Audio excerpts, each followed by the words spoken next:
Publikohen shifra alarmante mbi 500 fëmijë kanë përjetuar dhunë seksuale.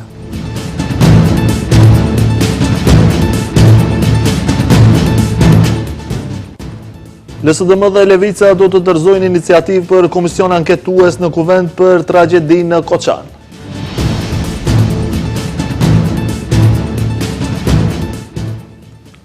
Zjadin Sela ka deklaruar se do të mund të hyni në qeveri me 3 kushte.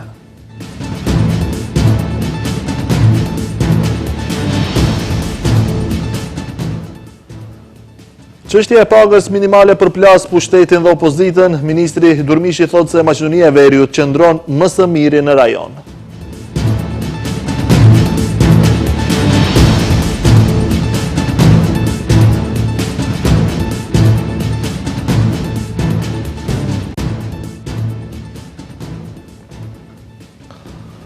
Përshëndetje, shikues të nderuar, jemi me lajmet në televizionin Shenja. Të paktën 508 fëmijë në vendin tonë kanë përjetuar ndonjë formë të dhunës dhe ngacmimit seksual. Numri më i madh i rasteve janë përdhunimit të fëmijëve nën 15 vjeç.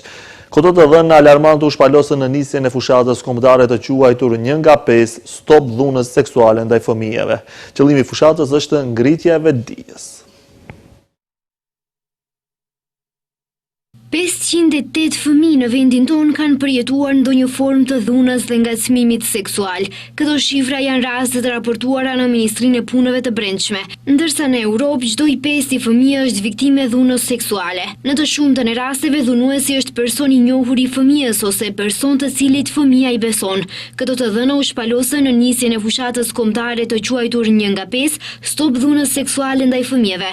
Numri më i madh i rasteve që kanë ndodhur në vendin tonë janë përdhunimi fëmijëve nën 15 vjeç.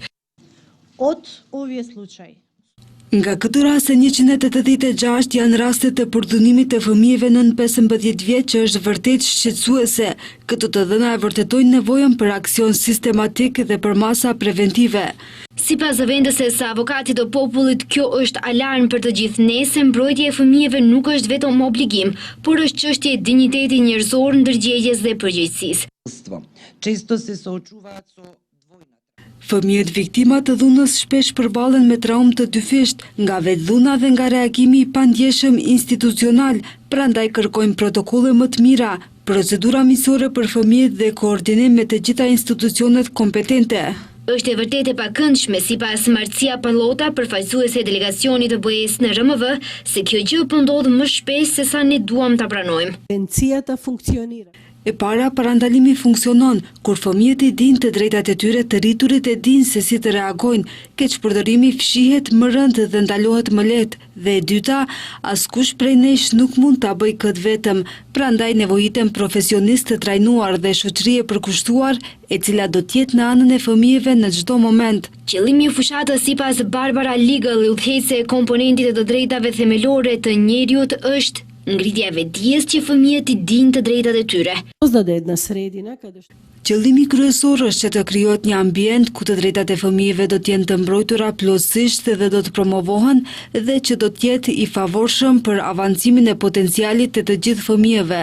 Nga 508 raste të dhunës dhe ngacmimit seksual të fëmijëve në vendin tonë, 99 fëmijë të moshës 15 deri 17 vjeç kanë qenë viktima të sulmeve seksuale dhe përdhunimit.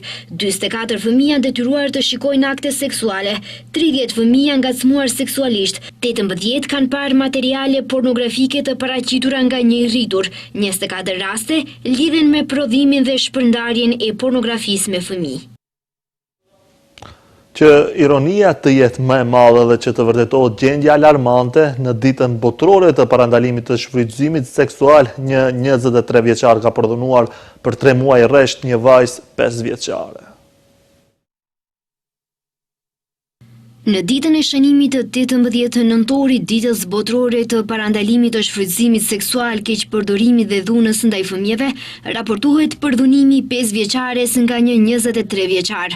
Prokuroria e Shkupit njofton se ka ngritur akt akuzë ndaj një 23 vjeçari nga Vollkova për kryerje të akteve të tjera seksuale ndaj një vajze 5 vjeçare, vepër e parashikuar nga neni 188 i Kodit Penal.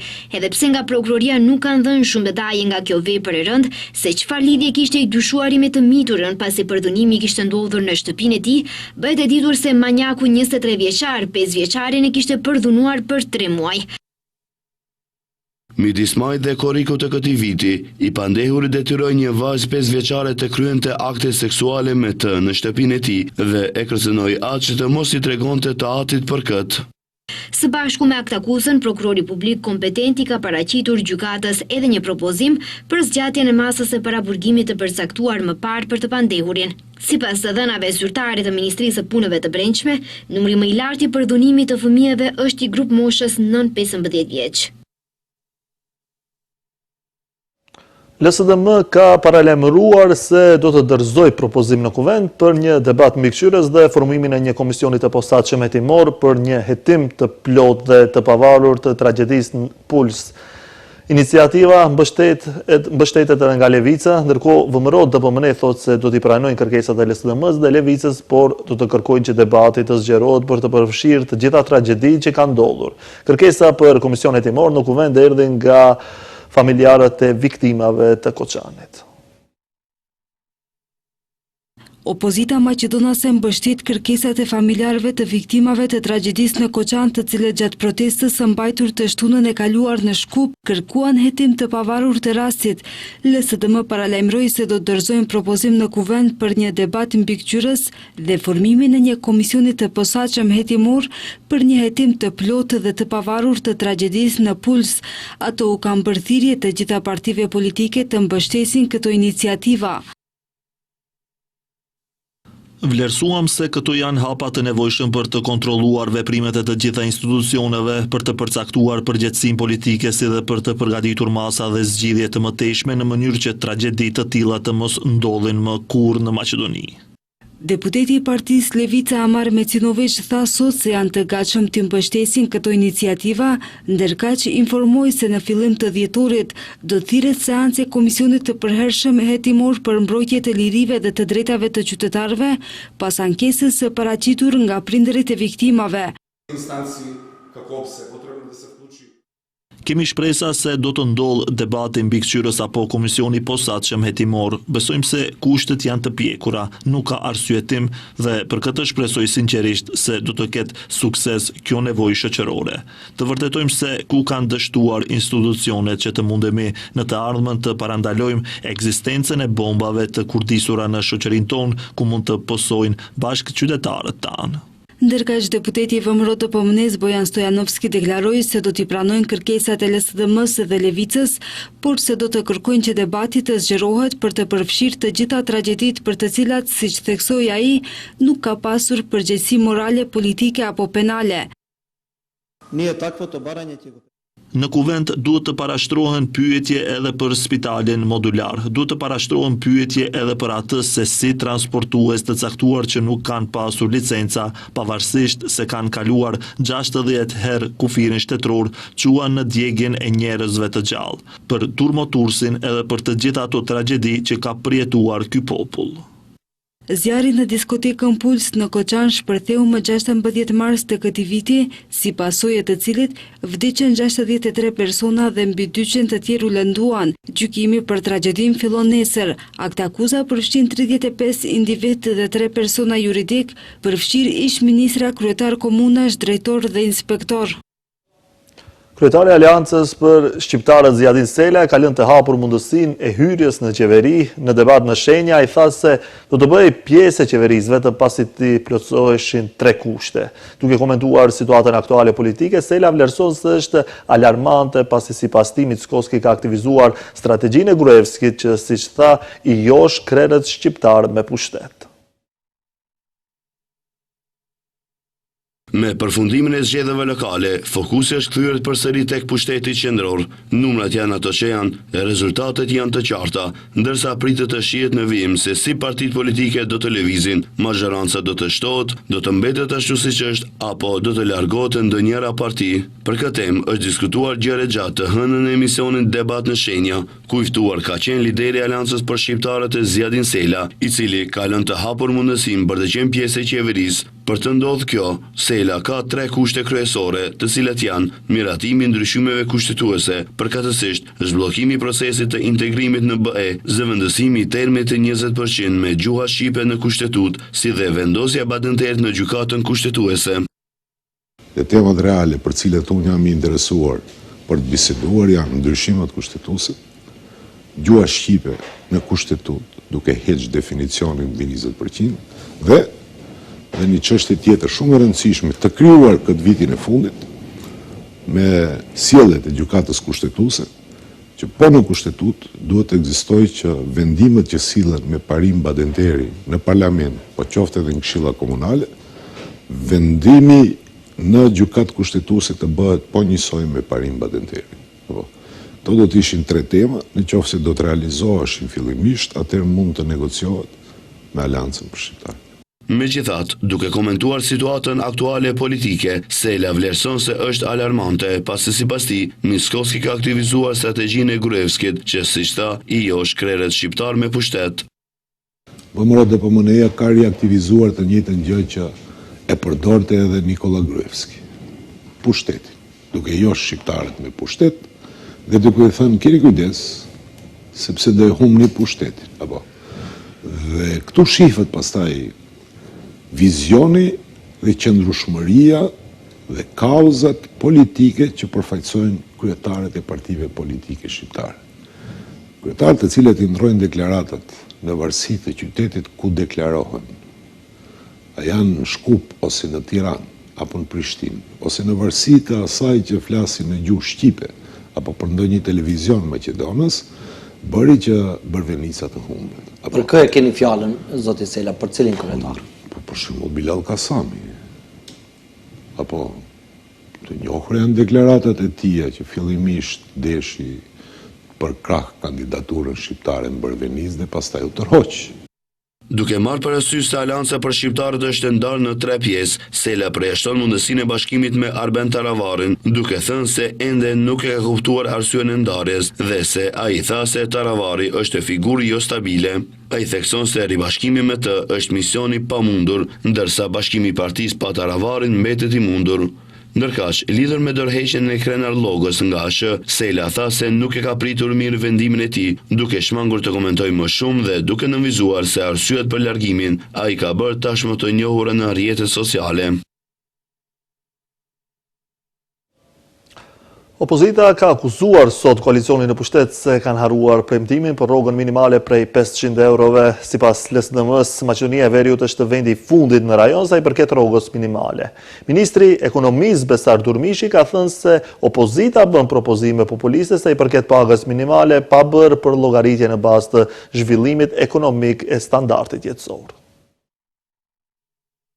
Rritja e pagës minimale dhe rritja e inflacionit ka përplasur pushtetin dhe opozitën në kuvent. Deputetja e Lidhjes Social-Demokrate Jovana Trenchevska ka akuzuar qeverinë dhe ministrin Durmishi për mungesë të strategjisë dhe për faktin se me ardhjen e qeverisë Vëmërovlen është harruar premtimi për rrogë minimale prej 500 eurosh, që ishte kërkesë e vazhdueshme e opozitës. Trenchevska ka thënë se Maqedonia e Veriut është vendi i fundit në rajon sa i përket rrogës minimale. Qeveria propozon rritje edhe atë duke pritur deri në mars të 2026-s, ndoshta për 2000 denar, mundet edhe më pak për 1600 denar. Në këtë fotografi paga minimale për 24370 denarësh neto duket si numër nga një tjetër botë. Kur të llogaritet dallimi mes pagës minimale dhe shportës sindikale, fitojmë një formulë absurde. Për të mbjetuar një familje sot i duhen 2.66 rroga minimale. Pohimet e Trenchevskës i ka përgënjeshtruar ministri Durmishi, i cili ka deklaruar se Maqedonia e Veriut, sa i përket rrogës minimale, është përpara Bullgarisë, Shqipërisë po edhe Serbisë. Sipas tij, opozita bën propozime populiste sa i përket pagës minimale, pa bërë për llogaritje në bazë të zhvillimit ekonomik, standardit jetësor dhe faktorëve të tjerë. Sipas Eurostatit, paga minimale në Evropë nga vendi në vend ndryshon, ndërsa ne si vend jemi në mes. Duhet të t'ju informoj që paga minimale me ullet se tek ne është në Shqipëri, me ullet se tek ne është në Bullgari, me ullet se tek ne është në Serbi. Dhe ju përmendet tu që po, Shqipëria ka thënë që do e rrisë pagën minimale, do e rrisë, por për momentin është në bas neve. Po, ne jemi në bas kuracisë, jemi në bas Slovenisë, për arsye që për llogaritet apo paga minimale, për llogaritet në bazë të zhvillimit ekonomik, në bazë të standardit jetësor dhe nga ajo thellësi sa për paga minimale dhe jo shifra dhe propozime populiste. Kjo nuk është hera e parë që pushteti dhe opozita përplasen për rritjen e pagës minimale. Qeveria thotë se është në pritje të propozimit që do të japin sindikatat dhe punëdhënësit, ndërkaq që opozita kërkon rritje emergjente dhe pagë minimale prej 500 eurosh.